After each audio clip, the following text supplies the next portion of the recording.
Hola gente, colegas, estudiantes de Derecho y otras disciplinas, bienvenidos a un nuevo video, espero que se encuentren muy bien en esta mañana de domingo. Bueno, lo que haremos en este video es ver un fallo por compactar un vehículo, que es el de Giorgia María Victoria contra Estado Nacional sobre daños y perjuicios. ¿Qué es lo que va a pasar aquí? A la actora se le va a compactar un vehículo y esto, por supuesto, sin darle intervención al juzgado penal que correspondería, ni haber intimado en forma fehaciente a la titular del vehículo a que se presente. Entonces tenemos un doble incumplimiento por parte del Estado.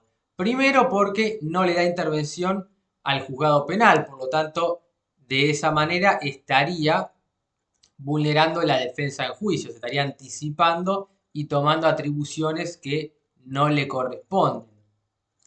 Y tampoco intimó fehacientemente a la titular del vehículo a que se presente, por lo tanto, aquí tenemos un doble incumplimiento. ¿Qué es lo que sucede entonces? Ella, por supuesto, María Victoria, lo que va a hacer es pedir, solicitar una indemnización por daño moral y una indemnización por daño material o patrimonial. Y por otro lado va a pedir un resarcimiento en concepto por daño por la privación de uso y goce de la cosa. Entonces, un extra a su vez por no poder utilizar el vehículo por haber sido compactado. Entonces, en primera instancia, se hace lugar parcialmente a la demanda interpuesta por la actora y por ello el Estado Nacional fue condenado a pagar una suma de 50.000 pesos en concepto de daño moral y por daño material 67.170,64, aplicando sobre dichas sumas interés a la tasa activa. Sin embargo, desestimó el pedido de resarcimiento en concepto por la privación de uso y goce de la cosa, así como también el pedido de inconstitucionalidad debido a que la ley 25.561 no se encontraba vigente al momento de los hechos. Bueno, esto es lo que se conoce como el principio de irretroactividad de la ley, que tiene alguna contracepción, pero las leyes siempre se aplican hacia adelante, nunca hacia atrás. Por lo tanto, si la ley no estaba vigente al momento de los hechos, no se podría aplicar.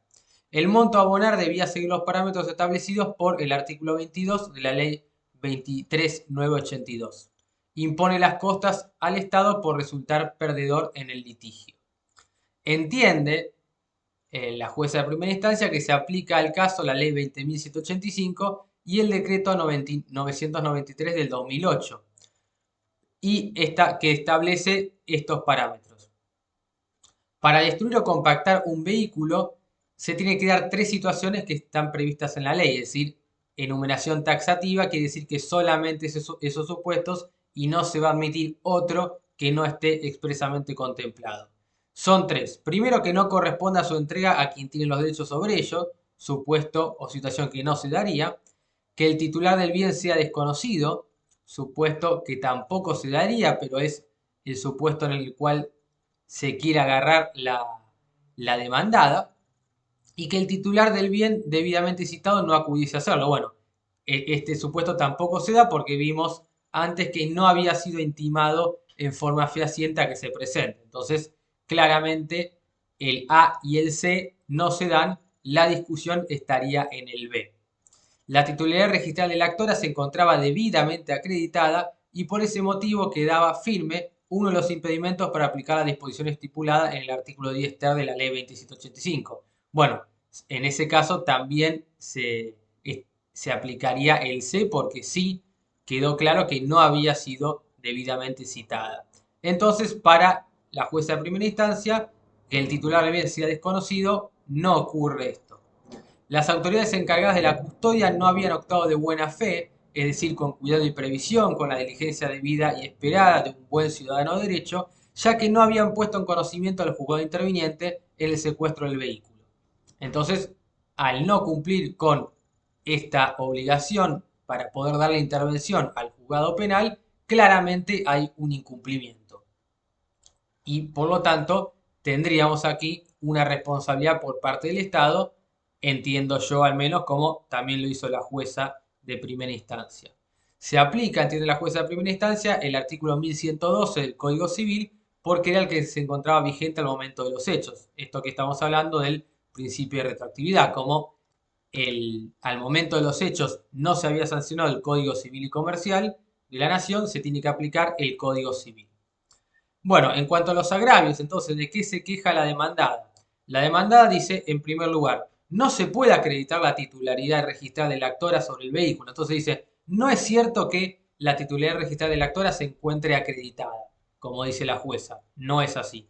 Porque son ilegibles tanto los números de motor como de chasis. Entonces, si yo no puedo ver el número de motor y de chasis, no puedo concluir que la actora sea la titular de ese auto, de ese vehículo.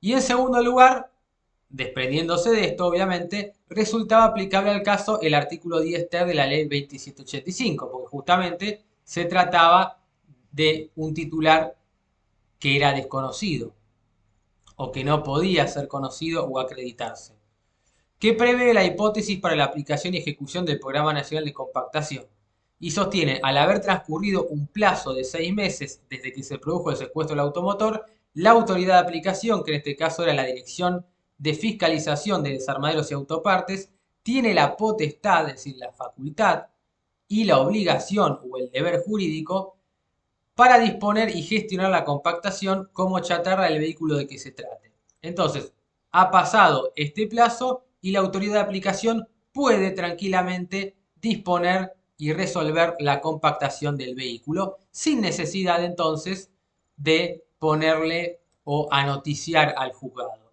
Lo puede hacer directamente la autoridad de aplicación, es lo que sostiene por supuesto la parte demandada. Y por último dice, no se dan los presupuestos de la responsabilidad civil, esto lo vimos en otro video, recuerden daño, sujeto atribuible o factores de atribución, nexo de causalidad y antijuricidad. Entonces no hay nexo de causalidad, esto quiere decir que no hay un vínculo entre el daño y la actuación u omisión por parte del Estado.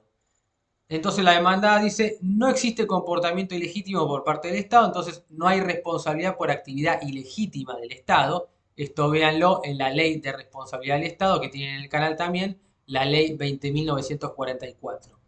Entonces no existe comportamiento ilegítimo por parte del Estado en virtud de la actuación de uno de sus órganos. Impugna entonces el daño material por considerarlo excesivo, irrazonable, totalmente infundado, y el daño moral por haber sido establecido una suma similar al daño material y entiende que esto constituiría un enriquecimiento ilícito a favor de la parte actora. Esto, el enriquecimiento ilícito, es lo que se conoce como la lesión objetivo-subjetiva, que implica aprovecharse la necesidad, ligereza o inexperiencia de la otra parte para obtener una ventaja económica evidentemente desproporcionada. Antiguo 954 del Código de Vélez, actual 332 del Código Unificado. Tiene su paralelo, por supuesto, con el delito de usura en el 175 bis del Código Penal, que es un delito que no se aplica nunca. Y la tasa de interés la consideraba arbitraria, es decir, que había sido fijada sin respetar el principio de razonabilidad y proporcionalidad en forma totalmente discrecional por la jueza. Mientras que la actora se agravia por el monto fijado en concepto de daño material, porque dice, yo con esa plata no me puedo comprar en la actualidad un vehículo de similares características por una cuestión de la inflación, como han subido los precios.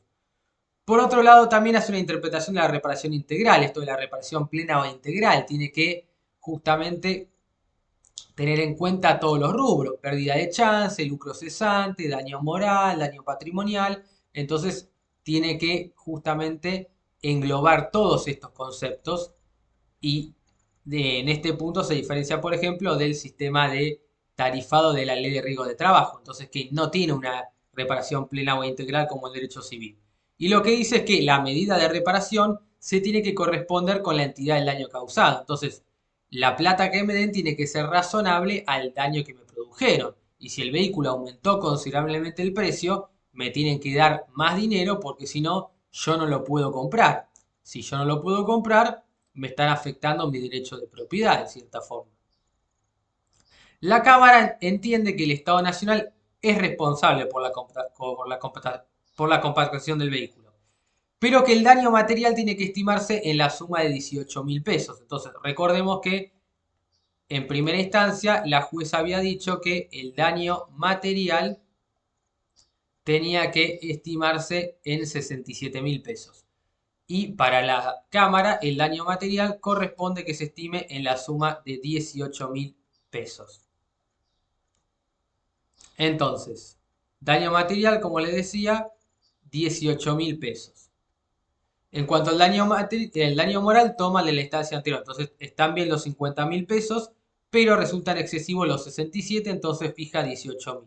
Y en cuanto al agravio por la tasa de interés, también le da la razón a la demandada y dice que no va a ser, como aquí decía la jueza de primera instancia, la aplicable, la tasa activa, como habíamos visto, sino que lo que correspondería en este caso es que sea aplicable la tasa pasiva que va a ser la que sea juzgada de acuerdo a la que publique el Banco Central de la República Argentina. Entonces, como parámetro objetivo, la tasa aplicable pasiva va a ser la que publique el Banco Central. Esto surge del artículo 10 del decreto 941 del 91 y artículo 8, segundo párrafo, del decreto 529 del 91. En cuanto al momento a partir del cual se deben computar los intereses, entonces, desde cuándo se empiezan a contabilizar o a correr, tiene que ser desde el momento en que se produce el daño hasta su efectivo pago. Entonces, hay que ver cuándo se produjo el daño y hasta que se pague, que me parece a mí lo más razonable y más proporcional. Respecto al daño material, se tiene que establecer el hecho dañoso el día que figura el acta de compactación, en este caso el 11 del 11 del 13. Entonces, el hecho dañoso se tiene que establecer el día que figura el acta de compactación. Mientras que en lo relativo o para el daño moral se tiene que computar los accesorios desde la fecha de la sentencia judicial que ordena la devolución del bien. Y en ambos casos hasta su efectivo pago, que en este caso era el 19 del 5 del 14. Entonces vemos cuál es la tasa aplicable, que es la pasiva que publique el Banco Central, y los intereses se van a computar o contabilizar desde que se produjo el hecho dañoso hasta su efectivo pago. La imposición de costas es a la vencida porque se aplica el artículo 68 del Código Procesal Civil y Comercial. Entonces, quien pierde tiene que pagar. Se rechaza el recurso interpuesto por la parte actora, se rechaza en lo sustancial el deducido por la parte demandada, admitiéndose solamente en cuanto al daño material, que lo va a fijar en 18.000 pesos como vimos, y la tasa de interés aplicable, que no va a ser la activa, sino la pasiva que publique el Banco Central de la República Argentina, contabilizando los intereses desde el momento en que se produjo el hecho dañoso hasta su efectivo pago, como vimos recién. Así que sin más, espero que les haya gustado este fallo y nos vemos en un próximo video. Muchísimas gracias.